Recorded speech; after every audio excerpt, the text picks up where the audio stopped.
Marcus Rashford vient de descendre Manchester United. Mais avant ça, est-ce que quelqu'un peut m'expliquer ce qui se passe au Barça depuis un moment? Firmine Lopez et Gavi ne se parlent pas à cause d'une fille. Et lors du match précédent, on a vu Rafinha essayer de les réconcilier. Regardez, il s'est décalé pour que Firmine Lopez vienne à côté de Gavi. Regardez, carrément, Firmine Lopez ne regarde même pas Gavi. Regardez la tension, hein. Regardez comment ils vont se laisser. Regardez.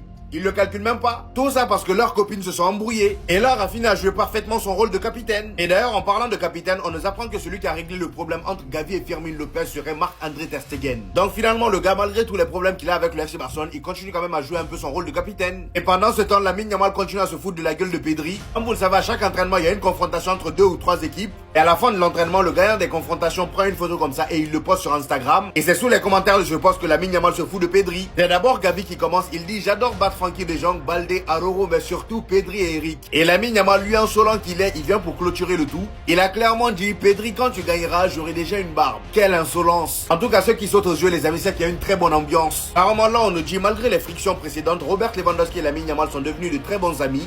Hansi Flick favorise les relations entre vétérans et les jeunes. On se rappelle tous la période où Robert Lewandowski criait sur Lamine Yamal. Là, aujourd'hui, à chaque entraînement, on les voit se battre à deux. La bonne ambiance, quoi. Et pour terminer, on a Marcus Rashford qui a dézingué Manchester United. Il dit, on nous dit qu'on est en transition depuis des années, mais pour être en transition, il faut déjà la lancer. Là, il parle de Manchester United. La reconstruction n'a pas commencé. Soyons réalistes. On se retrouve dans un no man's land. Il y a eu tellement d'entraîneurs. Oh oui, clairement, là, le gars, il se cache plus. Et à vrai dire, est-ce qu'il a tort? Non! Manchester United, chaque année, c'est la même chose, ça change pas.